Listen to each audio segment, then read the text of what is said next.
Welcome to Dr. Baba Saheb Ambedkar International Airport, Nagpur. For your safety, you're requested to keep your seat belts fastened. इन 7 घंटों के सफ़र में ये पहली आवाज़ थी जो रफ़ीक को सुनाई दी। दोहा से फ़्लाइट पकड़ने के बाद वो अपने पास्ट के दर्द भरे ख्यालों में ऐसा खोया कि उसे कुछ होश ही नहीं रहा। नागपुर के एक छोटे से एरिया कमठी से शुरू करके कतर की मशहूर कंपनी अल जेबर में सीनियर इंजीनियर तक का सफ़र बड़ा ही एक्साइटिंग और सक्सेसफुल रहा था। इन 20 साल के लंबे टाइम में रफ़ीक ने अपनी प्रोफेशनल लाइफ में कभी नीचे नहीं देखा, सिर्फ ऊपर ही ऊपर गया।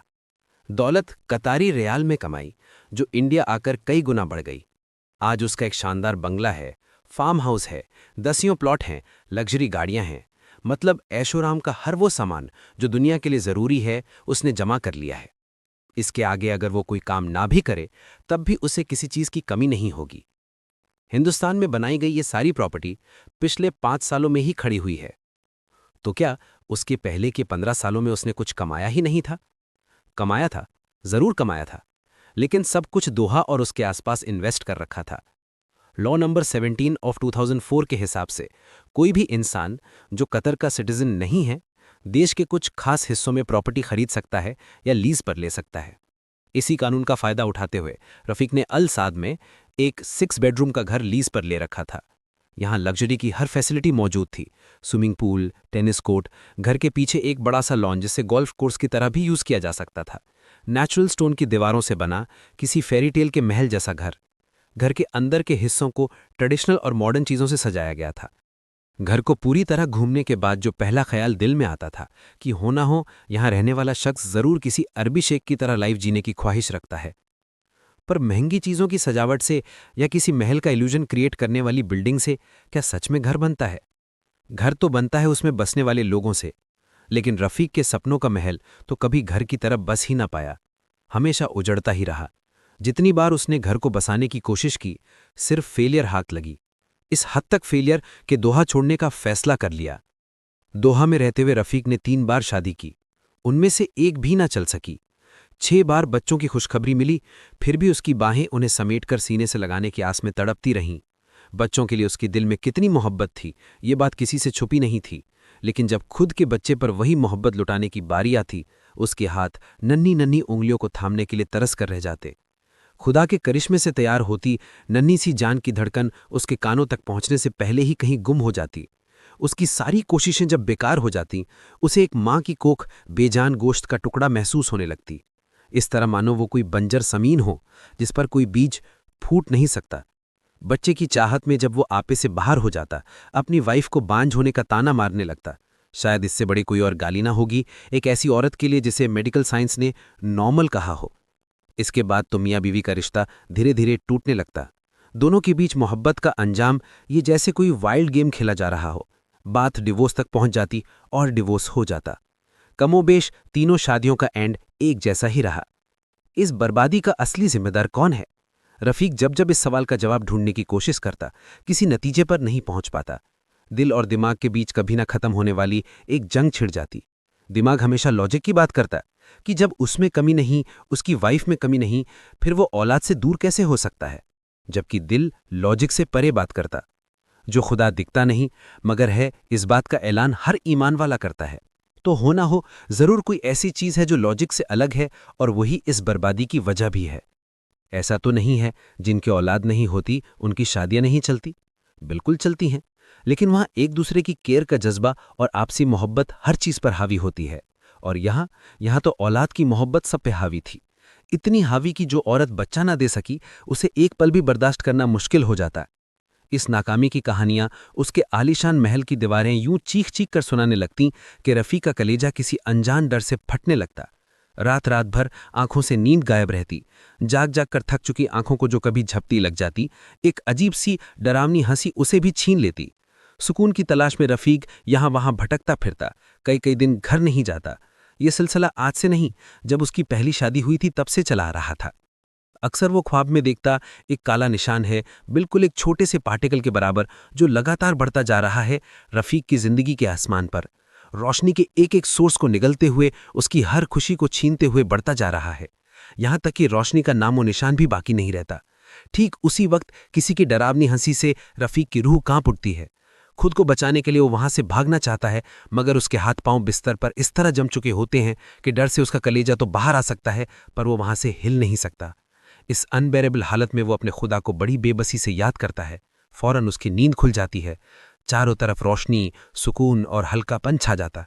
वो जैसे ही बिस्तर से उठता, खुदा के शुक्र में उसकी आंखों से आंसू बहने लगते। यहाँ की जिंदगी से उसका दिल टूट चुका था। चाहकर भी वो अपने काम पर ध्यान नहीं लगा पा रहा था। उसे डर था कि यही हाल रहा तो कंपनी में उसकी रेपुटेशन और क्रेडिबिलिटी पर सवाल उठ सकते हैं। उसकी प्रोडक्टिविटी भी जिंदगी में चल रही उथल-पुथल से अफेक्ट होने लगी थी। बेइज्जत होकर कंपनी से बाहर निकाला जाना शायद इससे बुरा रफीक के लिए कुछ और न हो सकता। इन हालात में फंसे रहकर यूं जिंदगी और करियर बर्बाद होते देखना, क्या सिर्फ इसी दिन के लिए उसने अपनों से दूर एक अनजान देश आकर इतनी मेहनत की थी? उसने फैसला कर लिया, चाहे कुछ भी हो, इन परेशानियों का कोई तो सोल्यूशन निकालना ही पड़ेगा। मैं सब कुछ यूं बर्बाद होते नहीं देख सकता। एक दिन जब वो सैफरन लाउंज में बैठा बटर नान के साथ केसर चाय पी रहा था, उसकी नज़र किसी पर ठहर गई। एक पल को लगा, हाँ, ये वही है। उसका गला सूख गया। दिल जोर से धड़कने के बाद और तेजी से धड़कने लगा। अगर उसने खुद को संभाला ना होता तो हो सकता है उसकी धड़कनों की रफ्तार इतनी तेज हो जाती कि बेताबू हो जाती और उसका दिल जवाब दे जाता। उसने फौरन अपना गला गीला किया और उस अजनबी के पीछे निकल पड़ा। कभी तेज कदमों से, कभी ठहर कर, तो कभी कहीं छुपकर उसका पीछा करता रहा, इस उम्मीद में कि दिल को तसल्ली हो जाए। दोहा की गलियों में पीछा करते करते एक शोरूम में जब वो उससे सामने से मिला तो वो कोई और था। उस रात जब रफीक भारी कदमों से घर में एंटर हुआ, चारों तरफ खामोशी थी। हल्की गर्म हवाओं की झोंकों से खिड़कियों के पर्दे लहरा रहे थे। ना कोई काली परछाई थी, ना किसी डर का एहसास। वो ड्राइंग रूम की दीवार से टिककर फर्श पर बैठ गया। वो सारी यादें जो मिट चुकी थीं या जानबूझकर मिटा दी गई थीं, सक्सेस हासिल करने के बदले में एक एक करके आंखों के सामने ताज़ा होने लगी। जब वो पुरानी यादों में खोया हुआ था, उसे महसूस हुआ दीवारों से बहती हुई कोई चीज़ उसकी पीठ को गीला कर रही है। चूंकि यहाँ दीवारों से पानी बहना इम्पॉसिबल था, वो चौंक कर खड़ा हो गया। उसने देखा दीवारों पर चारों तरफ वही नम आंखें नजर आ रही हैं जिन्हें बरसों पहले वो रोता हुआ छोड़कर तरक्की के रास्ते पर चल पड़ा था। मेरी मोहब्बत को ऐसे ठुकरा कर मत जाओ रफीक, मैं तुम्हारे बगैर नहीं जी पाऊंगी। मुझ पर भरोसा रखो सलमा, मैं जल्द ही वापस आऊंगा। हमारी शादी होगी और प्यारे प्यारे बच्चे भी होंगे। खाओ मेरी कसम। ठीक है, तुम्हारी तसल्ली के लिए खाई कसम। जो कसम तोड़ी तो देख लेना, मैं कुंवारी ही मरूंगी। इतना बड़ा धोखा, ऐसी वादा खिलाफी। मैं कैसे भूल के शर्मा से किया हुआ वादा। कहीं ऐसा तो नहीं मैं खुद को इतना अमीर समझने लगा था जिसके सामने सलमा की कोई हैसियत नहीं थी। क्या मोहब्बत किसी हैसियत की मोहताज होती है? ये तो मुझसे बहुत बड़ा गुनाह हुआ है। या रब, उस रात वो बहुत रोया। वीरान महल में चीख चीख कर रोया। उसका रोना देखकर महल की पत्थरदिल सूखी दीवारें भी रो पड़ी। वो काली परछाई, वो डरावनी हंसी की आवाज, आज सारे राज टूट कर बिखर गए। बर्बादी की वजह बयान करता कड़वा सच हर पल आंखों के सामने नाचने लगा। अब तो यहाँ एक पल भी ठहरना उसके लिए अजाब हो गया था। हालांकि ये फैसला रफीक के लिए फाइनेंशियली नुकसानदेह साबित हो सकता था, फिर भी उसने सब कुछ छोड़कर वापस हिंदुस्तान लौटने का फैसला कर लिया। दिल से लिए गए फैसले अक्सर गलत ही साबित होते हैं, लेकिन मेरिकल भी इन्हीं के हिस्से आते हैं। यहाँ रहकर भी कौन सा सुख मिल रहा था उसे? जिंदगी में पैसा ही तो सब कुछ नहीं होता, चैन सुकून भी कोई चीज होती है। पूछा जाए तो आज इसकी जिंदगी का सिर्फ एक ही मकसद था, सलमा से किए टूटे वादे के कर्ज से आजाद होना। एयरपोर्ट से टैक्सी लेकर सीधा वो अपने कमठी वाले बंगले पहुंचा। दोस्तों और रिश्तेदारों की मेहमान नवाजी देखकर उसका दिल भर आया। दोस्त रिश्तेदार भले ही गरीब हों, उनमें अपनापन था, मोहब्बत थी। इस चीज के लिए दोहा में वो हमेशा तरसता था। पैसे से वहां हर चीज खरीदी जा सकती है, क्या मोहब्बत और अपनापन भी खरीदा जा सकता है? यहाँ तो हवा में, सूरज की रोशनी में, नीले आसमान में, टूटी फूटी गलियों में, चांदनी रातों में, बेतरतीब झुग्गियों में, चाय के खेलों पर, पान की टपरियों पर हर तरफ अपनापन और मोहब्बत बिखरी पड़ी है। यूं ही तो नहीं कहते, सारे जहां से अच्छा हिंदुस्तान हमारा। माँ बाप तो जिंदा रहे नहीं थे जिनसे वो अपना दर्द बांटता, अपने वापस लौट आने की वजह बताता। एक हिसाब से अच्छा भी हुआ जब उसके पास मौका था कि वो अपने और सलमा के रिश्ते की बात उनके सामने रख पाता। इनकार के डर से वो हिम्मत ही नहीं कर पाया। दोहा जाने के 2 बरस बाद जब वो छुट्टी में कमठी आया, माँ ने उसकी शादी करवा दी। धुंधली पड़ चुकी सलमा की यादें शादी के बाद पूरी तरह से मिट गईं। सलमा को वो इस तरह भूल गया मानो वो उससे कभी मिला ही ना हो। रिश्तेदारियां निभाते निभाते 15 दिन निकल गए। वो जान चुका था कि सलमा से मिले बगैर उसकी बेचैनी कम नहीं होगी। फिर भी 15 दिन कैसे गुजरे वो वही जानता था। 16वें दिन सुबह सुबह वो अकेले ही कार से छिंदवाड़ा निकल गया। वो अपने सफर को सीक्रेट रखना चाहता था, इसलिए इस बारे में किसी को बताना उसने जरूरी नहीं समझा। छिंदवाड़ा, ये वही शहर है जहां उसकी सबसे पहली जॉब पोस्टिंग हुई थी। वो नागपुर की एक बड़ी कंस्ट्रक्शन कंपनी से जूनियर इंजीनियर बनके यहाँ आया था। उन्हें यहाँ वाटर सप्लाई के लिए 4 बड़ी पानी की टंकियां बनाने का कॉन्ट्रैक्ट मिला था। आगे क्या होगा, ये सोच सोचकर बेचैनी और घबराहट में उसका दिल बैठा जा रहा था। हवा से बातें करती हुई कार खाली सड़क पर दौड़ रही थी। हरे हरे पेड़ तेजी से पीछे भाग रहे थे। थोड़ी थोड़ी देर में खूबसूरत नज़ारे आंखों के सामने आते, फिर पीछे कहीं छूट जाते। उनकी खाली जगह भरने नए नज़ारे चले आते। लेकिन रफीक को इस सबसे क्या लेना देना। वो बेसुध सड़क पर नजरें गड़ाए कार दौड़ाए जा रहा था। अचानक उसके उदास चेहरे पर मुस्कुराहट की एक हल्की सी लकीर आ गई। इसकी वजह मीठी यादों का वो झोंका था जो सलमा से पहली मुलाकात को ताज़ा कर गया। रफीक अपनी गैलरी की दीवार पर कोहनी टिकाए चाय का मजा ले रहा था। यूं ही उसकी नजर बाजू के घर के आंगन पर पड़ी। वहां एक लड़की, जिसकी उम्र 19-20 साल रही होगी, रस्सियों पे कपड़े सुखा रही थी। उसके माथे पर दुपट्टा कुछ ज्यादा ही नीचे तक ढका हुआ था, जिससे उसका चेहरा दिखाई नहीं दे रहा। उसका चेहरा तो ढका हुआ था, इसलिए दिखाई नहीं दे रहा था, लेकिन उसके नाजुक गोरे हाथ और उन पर रची हुई गहरी लाल मेहंदी उसकी खूबसूरती का अंदाजा लगाने के लिए काफी थे। रफीक अभी उस लड़की की एक खूबसूरत तस्वीर अपने ख्यालों में बना ही रहा था कि दोनों की नजर टकरा गई। एकदम साफ गोरा चेहरा, होंठ जैसे गुलाब की पंखुड़ियों से भी नाजुक, सुरमा लगी हुई नोकीली पलकों से झांकती बड़ी बड़ी ब्राउन आंखें। ऐसा लग रहा था जैसे हर चीज को किसी ने बड़े इत्मीनान से तराशा हो। रफीक उसकी खूबसूरती में ऐसा खोया कि उसे होश ही नहीं रहा कि वो उसे एकटक घूर रहा है। लड़की को यह हरकत बिल्कुल पसंद नहीं आई। उसके चेहरे पर गुस्सा उतर आया। गुस्से से उसके नथुने फूल गए, गाल लाल हो गए और आंखें बड़ी होकर जैसे बाहर निकल आएंगी। पर रफीक क्या करे, उसे ये अदा इतनी बचकानी लगी कि वो मुस्कुरा दिया। और बस उसका मुस्कुराना था कि लड़की ने बचे हुए कपड़े गुस्से में बाल्टी में पटके और घर के अंदर दौड़ लगा दी। रफीक को लगा वो घर वालों से शिकायत करने गई है। वो इतना डर गया कि उसने गैलरी में खड़े होने से तौबा कर ली। अब रूटीन बन गया, घर से साइट और साइट से घर। 10-12 दिन ऐसे ही चलता रहा। इस बीच वो बहुत परेशान रहा। हर पल उस लड़की को दोबारा देखने का दिल करता, मगर उसके घर वालों के डर से कदम रुक जाते। बेचैनी इतनी बढ़ गई कि रातों की नींद जैसे उड़ गई थी। पूरी पूरी रात बस करवटें बदलते निकल जाती और दिन में साइड पर आंखों में नींद झूमती रहती, जो घर आते ही गायब हो जाती। उसके लिए तो इस तरह जी पाना नामुमकिन था। उसे एक आइडिया सूझी। वो सुबह शाम चाय पीने छत पर चला जाता। क्योंकि दोनों घरों की छत एक दूसरे से मिली हुई थी, उसे उम्मीद थी एक दिन वहां उससे मुलाकात जरूर होगी। जल्द ही मौका हाथ लग गया। उस दिन छत पर बच्चे पतंग उड़ा रहे थे। रफीक हाथ में चाय का कप लिए पतंगों के पेंच देख रहा था। तभी वो लड़की छत पर आई, लेकिन उसे वहां देखकर वापस भाग गई। दिल ने चीख कर आवाज लगाई, रुको, मगर लफ्ज गले के बाहर ही नहीं निकल पाए। इतना अच्छा मौका चूक जाने से दिल बस तड़प कर रह गया। वो पागलों की तरह उसका वहां इंतजार करता रहा, इस उम्मीद में कि वो दोबारा छत पर आएगी। यहां तक कि दिन डूब गया और रात चांद की रोशनी में नहा गई। एक दिन जब उसके काम की छुट्टी थी, वो सुबह देर से उठा। नहा धोकर बाल सुखाने छत पर गया तो क्या देखता है, वही लड़की अपनी छत पर बैठी धूप में पापड़ फैला रही है। उसके पैर वहीं जम गए, इस डर से कि कोई आहट ना हो जाए। जब वो पापड़ फैला चुकी खड़ी होकर नीचे जाने के लिए मुड़ी, क्या देखती है कि रफीक सामने खड़ा है। उसकी तो जैसे सांस ही थम गई। फौरन उसने खुद को संभाला और सीढ़ियों की तरफ दौड़ लगा दी। लेकिन इस बार रफीक के दिल की आवाज जोरदार तरीके से बाहर निकली, रुको। ये सुनकर उसके कदम वहीं रुक गए। तुम बहुत खूबसूरत हो।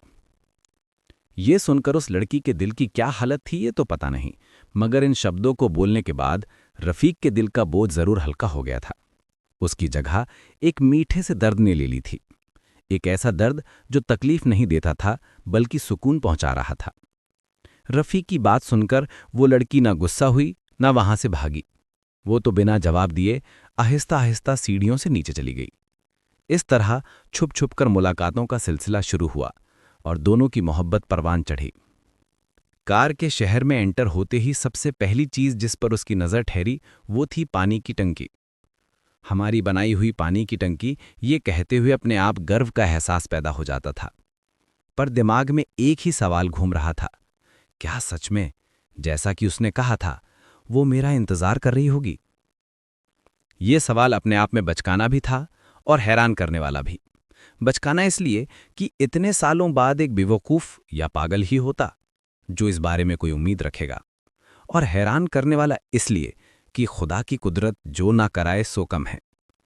उसी खुदा के भरोसे ही तो रफ़ीक अपना सब कुछ छोड़कर चलाया था, इस उम्मीद में कि मैंने भले ही बेवफाई की हो, मेरी सलमा मुझसे बेवफाई नहीं कर सकती, किसी हाल में नहीं।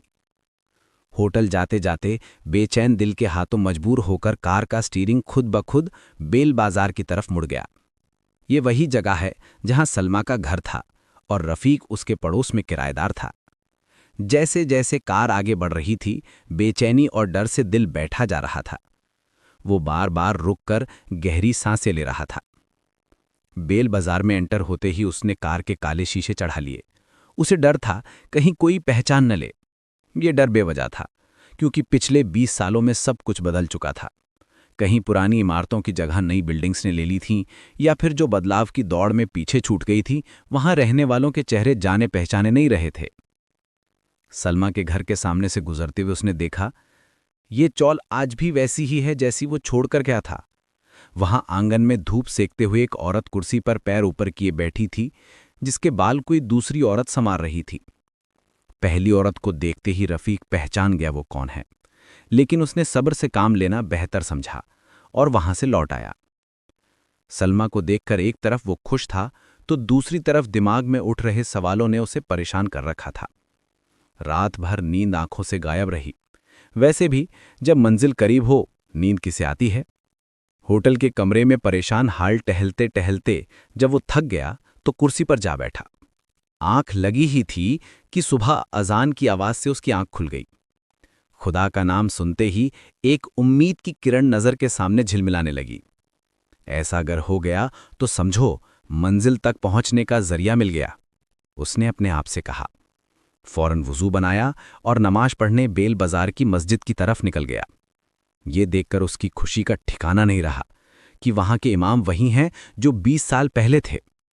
वैसे तो उस वक्त रफ़ीक के आस पड़ोस में सभी से अच्छे रिश्ते थे, मगर इमाम साहब से कुछ ज्यादा ही बनती थी। दोनों घंटों दीन दुनिया के मसलों पर बातें किया करते। इसलिए नमाज के बाद जब उसने इमाम साहब से साथ चाय पीने की रिक्वेस्ट की तो वो मना ना कर सके। बातों बातों में आसपास की सारी खबरें मिल गई। कौन है, कौन गुजर गया, कौन बीमार है, किसकी शादी हुई, किसके कितने बच्चे हैं, सब की खबर मिली। जिसकी चाहिए थी बस वही ना मिली। उसने मजबूरी में खुद सवाल किया, हमारे पड़ोस का मकान बिक गया क्या? किसका? जब्बार साहब का? हाँ। नहीं तो वही लोग रहते हैं। माँ बाप तो गुजर गए, बेटा बहू रहते हैं, साथ में उनकी पगली बहन भी है। उसे तो जैसे अपने कानों पर यकीन नहीं हुआ। दिल की तसल्ली के लिए उसने इमाम साहब से एक बार और जानना चाहा, तुम्हें ध्यान है कि नहीं, जब्बार साहब के 4 बच्चे थे, 3 बेटे और छोटी बेटी सलमा। यही कोई 22-24 साल की उम्र रही होगी जब सलमा की दिमागी हालत बिगड़ने लगी। बड़ी नेक लड़की थी बेचारी। जब्बार साहब ने जीते जी हर मुमकिन कोशिश की कि वो ठीक हो जाए, मगर कोई फायदा नहीं हुआ। आजकल छोटे बेटे के साथ रहती है, वही उसका ख्याल रखता है। रफ़ीक ने जैसा सोचा था, यहां ठीक उसका उल्टा था। वो एक दोराहे पर आकर फंस गया। दिमाग कहता था वापस चला जा, अब यहां ठहरना बेवकूफ़ी होगी। दिल कहता था बिना सुकून के ये माल, ये दौलत, ये तरक्की किस काम की? और सुकून हासिल करने का सिर्फ एक ही रास्ता है कि सलमा उसे माफ कर दे। पर यह रास्ता तो पूरी तरह बंद है। जब वो अपने होश में ही नहीं है तो उससे क्या उम्मीद की जाए? किसी नतीजे पर ना पहुंच पाने की वजह से वो बहुत परेशान था। एक पल में वापस लौटने का फैसला करता, दूसरे ही पल उसे कैंसिल कर देता। 2 दिन हो गए थे उसे यहां ठहरे हुए, बेवजह यहां की गलियों की खाक छानते हुए। न खाने का होश था, न सोने का। जब मर्जी होती होटल से पैदल ही निकल जाता, फिर देर रात लौटता। जब उसे कुछ न सूझा तो खुदा से मदद मांगने उसकी चौखट जा पहुंचा। नमाज पढ़कर जब वो मायूसी का बोझ लिए लौटने लगा तो देखा कुछ लोग झुंड बनाकर बैठे हैं। उनमें से एक शख्स उन लोगों को किसी किताब से पढ़कर बड़ी अच्छी बातें सुना रहा था। किसी से वादा करो तो उसे पूरा करो। वादा तोड़ने वालों को अल्लाह पसंद नहीं करता, उस पर अल्लाह का गजब नाजिल होता है। उसके कानों में बस इतनी ही बात पड़ी। फिर उसका ध्यान अपनी गुजरी हुई जिंदगी के बारे में सोचने में लग गया। सच ही तो है, ये वादा तोड़ने की सजा नहीं तो और क्या है। 3 नाकाम शादियां, 6 अनजन में बच्चे, ये इत्तेफाक तो नहीं हो सकता, ये सजा है सलमा से झूठा वादा करने की और उसकी जिंदगी बर्बाद करने की। बस अब और नहीं, ना मैं ये बोझ लेकर जी सकता हूं और ना मरने के बाद ऐसे खुदा का सामना कर सकता हूं। मुझे जो करना है जल्द करना होगा, क्या पता कल जिंदगी मौका दे या ना दे। अगले दिन सुबह ही वो अपनी मकान मालकिन ताजरा बेगम का हालचाल पूछने उनके घर पहुंच गया। रफीक को इतने सालों बाद देखकर वो बहुत खुश हुई, उसकी खूब मेहमान नवाजी की। मौका देखकर उसने अपनी जिंदगी की किताब का हर पन्ना उनके सामने खोलकर रख दिया। सब कुछ सुनने के बाद उन्हें दोनों पर तरस भी आया और अफसोस भी हुआ। आखिरकार उन्होंने सिर्फ इतना कहा, तुम्हें ऐसा नहीं करना चाहिए था। खैर, अब आगे क्या सोचा है? सोचना क्या है, सलमा से शादी कर अपनी गलती सुधारना चाहता हूं। तुम्हारा दिमाग तो ठिकाने है, शादी वो भी उस पगली से। दुनिया की नज़र में होगी वो पागल, मगर उसकी इस हालत का जिम्मेदार कौन है? जब मेरी वजह से वो पागल हुई है तो अगर खुदा चाहेगा तो मेरे साथ रहकर ठीक भी तो हो सकती है। इसी बहाने शायद मेरा घर बस जाए। वो सब तो ठीक है, लेकिन उसके घर वाले क्या सलमा का हाथ तुम्हें देंगे?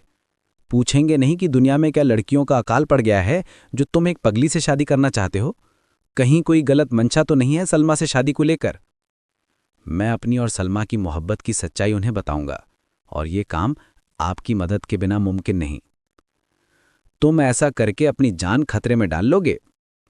आप उसकी फिक्र ना करें। अगले दिन अगली दोपहर ताजरा बेगम ने सलमा के भाई को और रफीक को लंच पर बुलाया। माहौल में एक अजीब सी खामोशी थी, और जब रफीक ने उनके सामने अपनी और सलमा की मोहब्बत की पूरी कहानी रखी तो उस खामोशी को एक तूफान ने चीर दिया। अपनी बहन के पागलपन के जिम्मेदार को सामने देखकर सलमा के भाई की आंखों में खून उतर आया। बात गाली गलौज से शुरू हुई और मारा पिटी तक पहुंच गई। बड़ी मुश्किल से ताजरा बेगम के लड़कों ने बीच बचाव करके रफीक को बचाया। रफीक फटे कपड़ों और टूटे दिल के साथ हाथ जोड़कर खड़ा हो गया। आप लोगों का गुस्सा बिल्कुल जायज़ है, आप चाहे जो सजा दें मुझे मंजूर है, लेकिन प्लीज इस रिश्ते को मत ठुकराइए। मैं प्रॉमिस करता हूं मेरे घर उसे कभी कोई तकलीफ नहीं होगी। सलमा के भाई ने नफरत से थूकते हुए कहा, तुम्हारे प्रॉमिस क्या अब भी भरोसे के लायक हैं? इससे पहले कि माहौल और बिगड़ता, ताजरा बेगम की आवाज गूंजी, काम, लेकिन ऐसी कि सबकी बोलती बंद हो जाए। जो हुआ क्या उसके लिए रफीक अकेला जिम्मेदार है? ताली हमेशा दोनों हाथों से बजती है।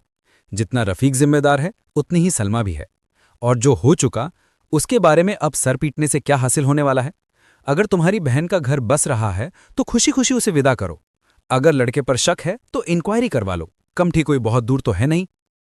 ताजरा बेगम की इन बातों के आगे किसी के पास कोई जवाब नहीं था। कुछ देर बाद सलमा के भाइये ने अपने बर्ताव के लिए रफीक से माफी मांगी और सोचने के लिए 1 हफ्ते का वक्त मांगा। ठीक 1 हफ्ते बाद दोनों का निकाह हो गया। सलमा रफीक के साथ कमठी आ गई और यहां से रफीक का एक नया इम्तिहान शुरू हुआ।